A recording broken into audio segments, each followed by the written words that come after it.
Welcome to the Mutually Amazing Podcast. I'm your host, Mike Domitrz with the Center for Respect. The episode you're about to listen to was recorded when this show used to be called the Respect Podcast, so you might hear that mentioned during this episode. Well, let's get to the show. Yes, Dan is the author of 3 best-selling books, keynote speaker, professor, leadership strategist, and is the founder of the Pontefract Group, a firm that improves the state of leadership and organizational culture. He has spent 25 years in the corporate and public sector as an executive developing organizational culture, employee engagement, and leaders at firms such as TELUS, SAP, Manulife, TD Bank, AT&T, and the Government of Canada, among others. He is Dan Pontefract. Dan, thank you so much for joining us. Mike, it's such a pleasure. Thanks for having me today. Absolutely. We're going to dive right into it because you have several books. One of them is about purpose. So let's dive right into what's the relationship between purpose and respect? Oh gosh, isn't it everything? I love where you're coming from in terms of respect and what ultimately this planet needs more of. But then when you buttress that with purpose, it's sort of like world's number 1-2 punch, isn't it? I agree. But I can see a lot of people going, why? What does purpose have to do with respect? So how do you explain that connection, that interrelation? Well, purpose is, for me at least, that combination of 3 questions. What do I want to be when I grow up? Who am I trying to become? And how do I want to be known when I leave a room? And so when you think about those what, who, and how questions, that comes back to your center of gravity. That comes back to your core.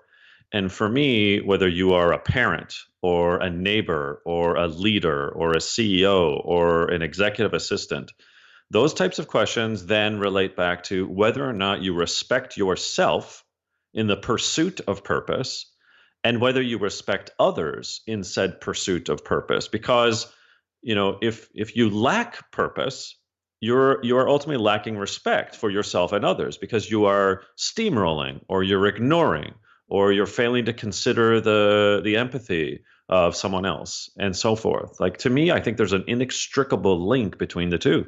All right. So if somebody's listening, wait a second, I go to a job that I don't feel is my calling. I don't know, and I never have. I've never felt I have a purpose, a calling. How am I being disrespectful? How do you answer that, Dan? Everyone can, first of all, demonstrate respect in their role, in their way of life. So let's go back to the question specifically, Mike, about your place at work. Maybe you don't like the job. Maybe you don't like the mechanics, the processes, the things that you are supposed to do, 8 to 4, 9 to 5, whatever it is. But that doesn't mean that you can't glean aspects of that environment in which to treat others with respect, including and probably starting with yourself. If there's no so-called calling, which is not what I intend to synonymously discuss as purpose, that's different, right? I think then that's a more existential question, right? About why are you in that role? If it's horrible, if you're there just for a paycheck, well, it's time for a life check and get out and find ways in which to sort of fuel your purpose and start treating yourself with a little more respect. But if you're in a role and there are portions of it, let's say, that you don't enjoy, well, where are you getting your mojo from in the other portions? Is it the camaraderie? Is it some of the customer interactions if you're in such an example like that? And again, going back to your point and purpose about respect, how are you treating those interactions? What can you learn from those specific interactions to then fuel something else inside of your life, outside of your life? And so when people are evaluating these questions, because you're throwing a lot of questions out there, which is awesome, what is the relationship to respect and thinking itself? Today, the unfortunate part is we thought that perhaps technology would help us think more clearly, that the technology would help us be calmer and that we'd be more patient and that we'd have more free time. And in fact, it's the absolute opposite. And the irony is dripping like a storm in the middle of winter here up in Canada, where I live in British Columbia. So you have your creative thinking, you have decision-making type thinking or critical thinking, and then you have the application of thinking. So that's the doing part. And we're really good, Mike, at the doing. And what we're not doing, however, is respecting the need for time to think, the time being the creative and the critical thinking aspects. And we just gung ho go into action. We're very good at it, but we're addicted to it. And ergo, we are not respecting the fact that perhaps we need more time to marinate in the moment, more time to reflect, more time to dream, more time to respect the process of getting to action. And unfortunately, what you see with everyone stuffing their eyeballs into their mobile phones and their laptops ad infinitum, you have far too many frenetic people. You have far too many people who are disrespecting the process of better, good, creative, critical thinking. I think this is so true, and we can all fall into it so easily. And I believe you should have, and we've talked about this with other groups I've been with too, is this idea of, do you have thinking time in your week? Now, not everybody's going to make time every day for a set aside hour just to sit and think, but even to do it a few times a week to allow evaluation, because what we tend to do is go, oh, I thought of a solution. All right. But you didn't actually pause and sit on it for an hour just to think. You went and did more things for an hour and came back to the exact same thought process you were in before. It was just confirming what you already thought. Whereas when you sit and think, you actually may leave the original idea, solution you had with a completely different one, because that thinking allowed you to have new concepts come into your mind just through thinking, not by engaging in conversation, but just sitting in quiet. I could not agree more, Mike. I mean, we are in that fine and wonderful example and illustration. You are allowing the brain synapses to connect as opposed to almost disconnect. And again, if we're not allowing that time to permeate new thinking, new ideas, and potentially new decisions that come as a result of it, I argue again that that's kind of disrespectful to your own professional status, to your own way of being. And the myopia kind of sets in. So the myopia being the tunnel vision or the horse blinders, as some might be aware of. When you have those blinders on, you're not opening yourself up to these other wonderful possibilities. And I think we are time bankrupt. Like, we're so stressed with when it comes to our time and our management of time and our calendars. I mean, I do this a lot when I do executive coaching, as a kind of more concrete example, Mike. One of the first things I do is I make people open up their Google or their Outlook or their Apple Calendar, right? And I say, okay, show me this. And 9 times out of 10, I kid you not, it is like back to back to back to back to back to back with meetings, Monday to Friday, 8:30 to 5, or whatever the time is. This is good. I mean, in a sense, you are having a lot of collaboration happening, and there's a lot of phone meetings, and there's a lot of face-to-face meetings. I said, so where's the breathing space to be creative, to respect the creative process? Where's the decision-making space, individually or collectively? Like, I don't see any of these meetings that say, hey, we're going to think about this as a team, or it's a strategy, it's a planning strategy. Like, it's just meeting. And that's part of my bankruptcy comment, is that we need to win back our time to respect the process of better thinking. Oh, I agree. And what's interesting, like, if you look at my calendar, several days literally have a block that say thinking time. That's literally what it says. So I get this because I didn't do it. And you would say to yourself, oh, I'll make time for that. But if you don't put it in there, something else will fill that time. And that's where it becomes so important. And a lot of organizations struggle with this, because your example is so perfect.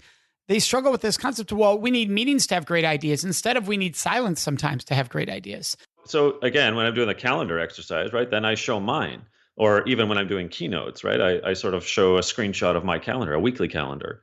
And to your point, right, I block off, because again, the world is large, and so you have different time zones, but I block off 7 o'clock in the morning to 8:30 always. And I block off 4 o'clock until 6 o'clock always. And I also block off 12 o'clock to 5 o'clock Friday afternoon. And to your point, I call it DP, thinking time, from the initials of my name. And those times, I do not take meetings. I do not answer my phone. I'm not looking at social media or whatever, right? Those are my reflection times and my critical thinking, decision-making times. Because if I'm writing books or planning workshops or planning executive, I need that time to be thinking, as opposed to answering or responding or being in a meeting. Yeah. And I want everyone to listening, whether you're working in a corporate environment, working for yourself, maybe you're an at-home raising children, that thinking time, wherever you can find it, becomes so important. And we need leaders to support that. So let's dive into that. Why do you think leaders forget the important concept of respecting people's space and just actually respect, period? They forget. Like I'll talk to corporate leaders. They'll be like, oh, respect is very important to us. And I'll go, well, where is it in your daily schedule? Where does it show up? Where do I see it being practiced?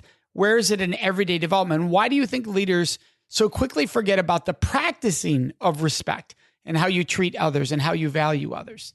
Oh my gosh, I could go for another 3 hours on this question, but let me try to be succinct. So, two key points here.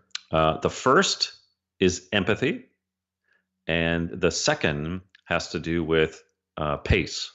So, on the empathy piece, I don't know what's happened since kind of, I guess the mid 70s, but there is a significant lack of empathy on behalf of leaders towards the common worker, the proletariat, if you will. And that drives me bananas, because you've got leaders who have worked their way up to some sort of leadership role, whether it's leading a team, a unit, entire organization, and they've just completely forgotten how to empathize with the load, with the balancing of life, kids, soccer matches, etc., and the pressures inside of getting the job done.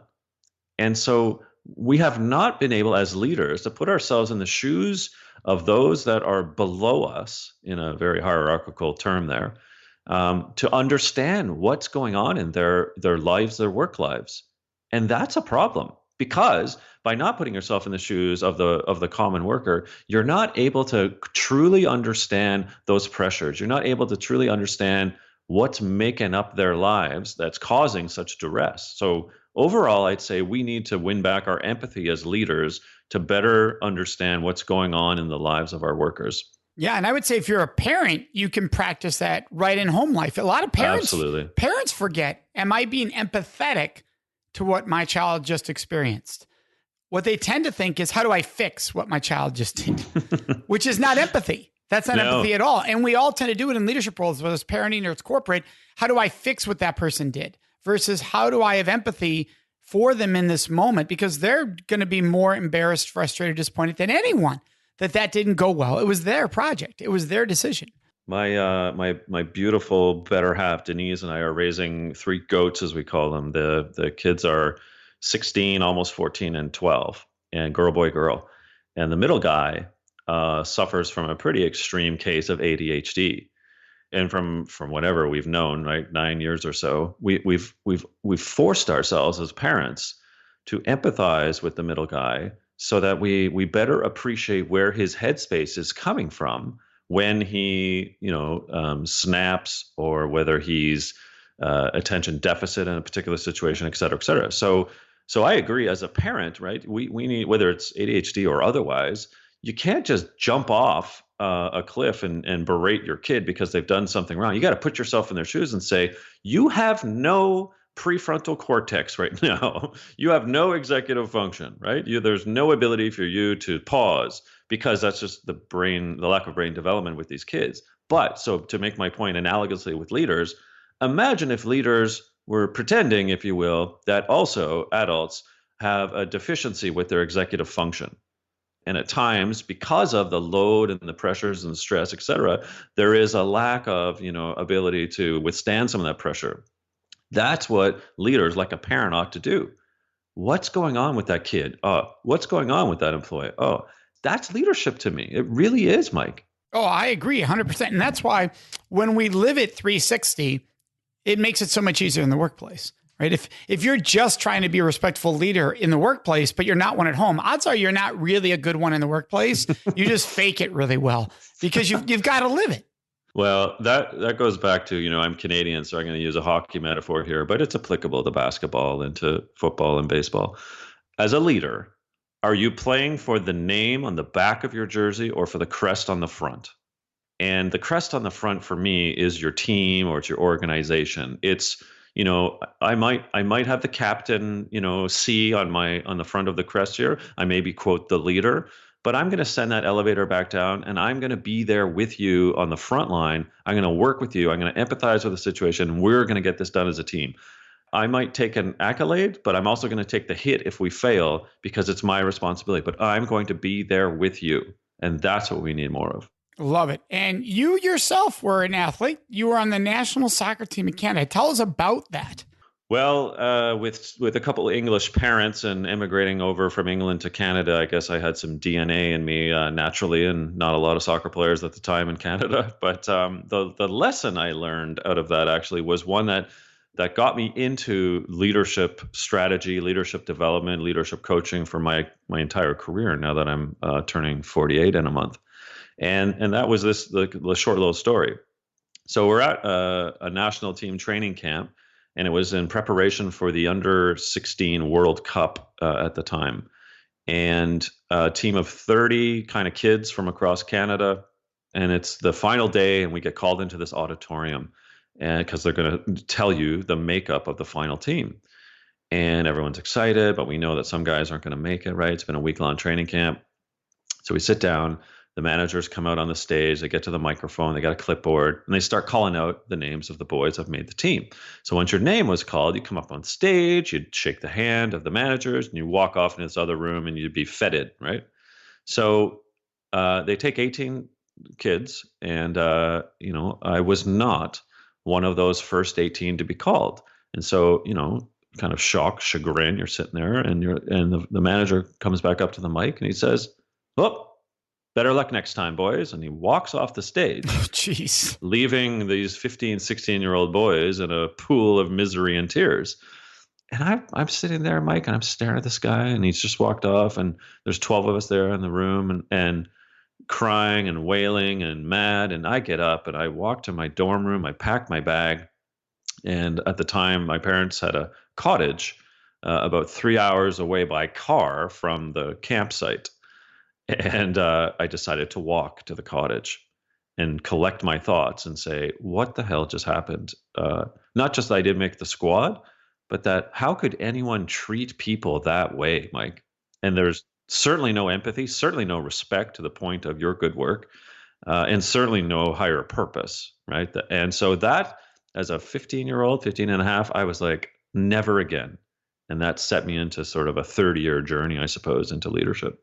That's powerful. And that's, a lot of us get into this because something negative that happened that propels in that way. And you turned it into a positive to help others from experiencing that, because you had also had an experience when you were asked to go home from work at 4:30 that also was an evidence of no respect. So let's, if you don't mind, you had brought that up with me previously.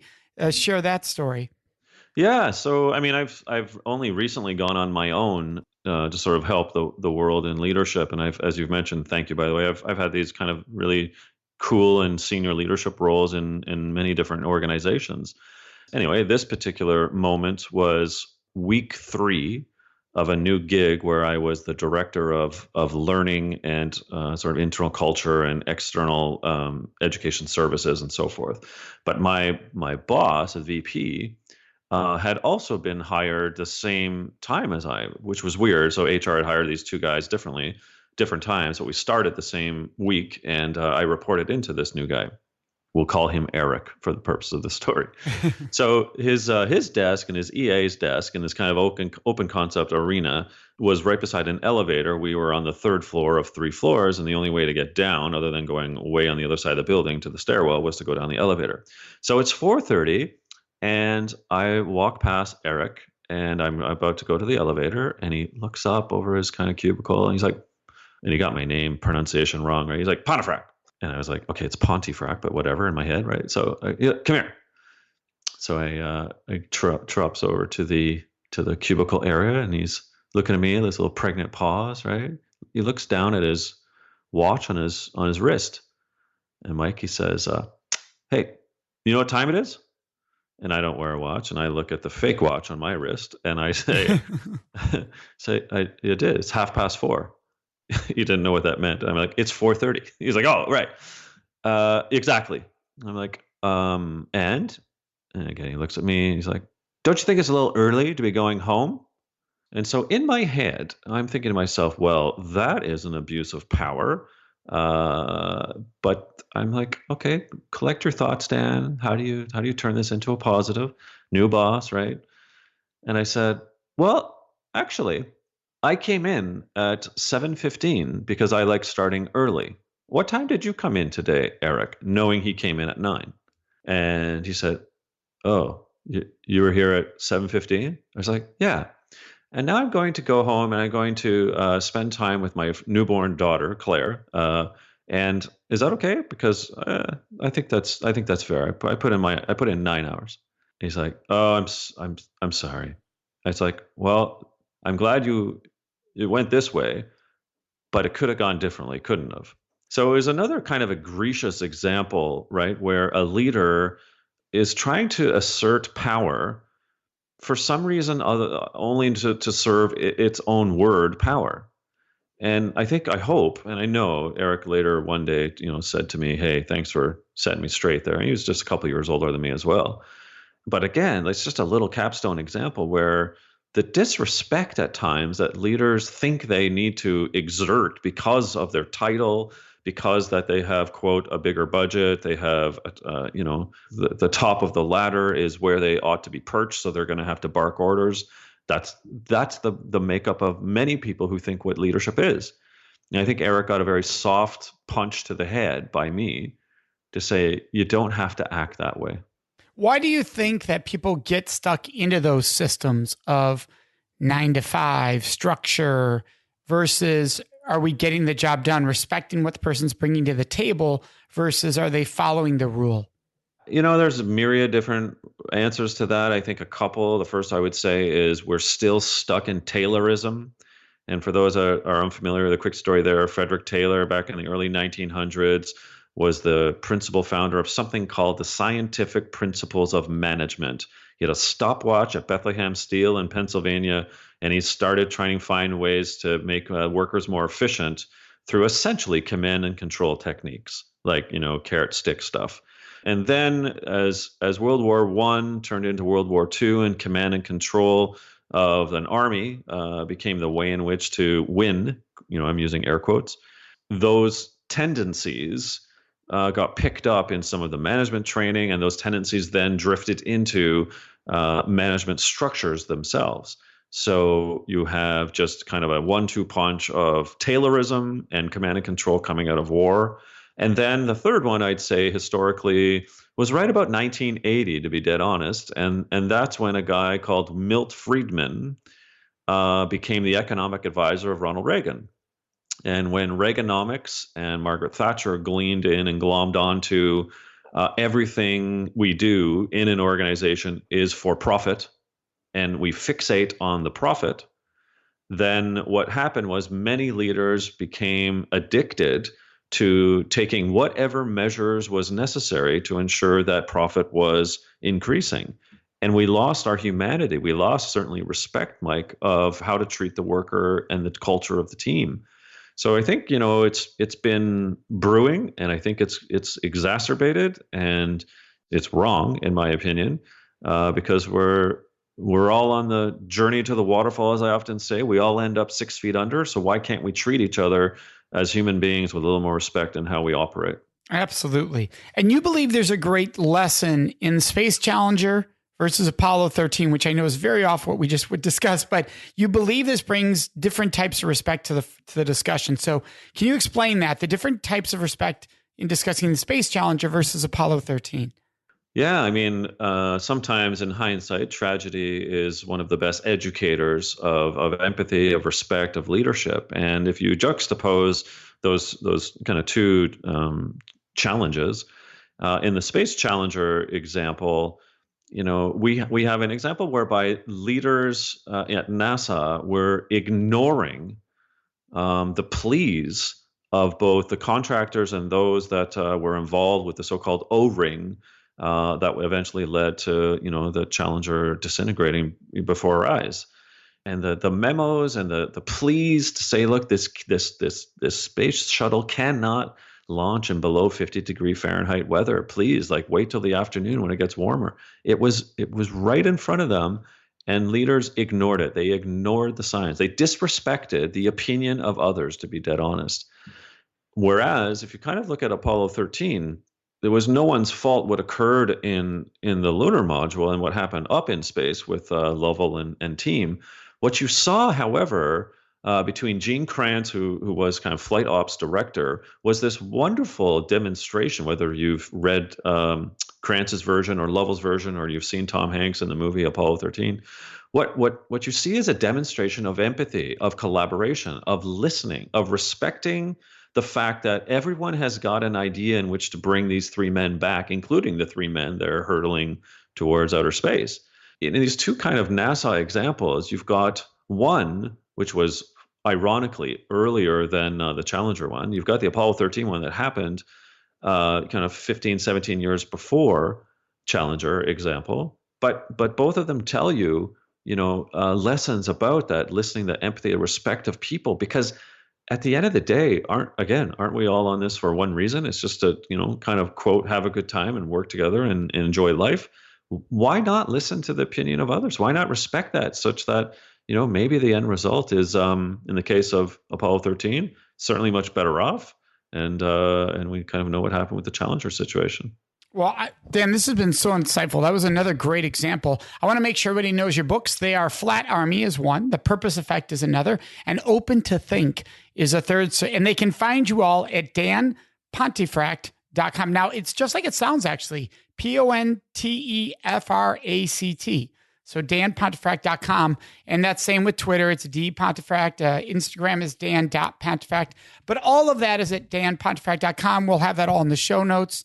Thank you so much, Dan, for sharing your brilliance on purpose, on respect, and the whole relationship. Mike, thank you. And really, on behalf of the world, thanks for what you do at the Center for Respect. We need more Mikes in this world, dead honest. Well, thank you so much. That means a lot to me. For our listeners, you know what's coming up next. That is Question of the Week. This week's question is, Mike, do you believe in chivalry? And my answer is no, I don't. Now, whenever I've said that to people who know me well, they're like, what? You open the door for other people. Like, you do things to intentionally make sure you're helping other people. So what do you mean you don't believe in chivalry? Well, what you just described, helping other people, opening the door for other people, is not what chivalry is based on. Chivalry was based on this concept that one gender was too weak, so you opened the door for them. You walked on the street to protect them on the street side. It was about gender power dynamics that played a big role in there. Versus, yes, I open the door if I'm first to the door, no matter who you are behind me, because it's the nice thing to do for all people. So if you believe something's nice to do, you say, well, I do that for women because it's a nice thing to do, then why don't you do it for all people? That's my personal belief. You should do it for all people. And therefore, that's not about chivalry. That's about being kind for all people. That's something, for me, that is in alignment with my values. And so instead of thinking of chivalry, I just think, what's the kind thing to do in this moment for anyone and everyone? We'd love to hear your questions, your thoughts, and your ideas. And the best place to leave those with us is on our Facebook page at facebook.com/Mutually Amazing Podcast. Of course, you can always contact us on our website at mutuallyamazingpodcast.com. Remember to subscribe to this show so you automatically get it every week. And if you could, take one moment to leave a review. That really helps other people find the show, which we are greatly appreciative of. So thank you so much for joining us. May you make today and every day a life full of mutually amazing relationships.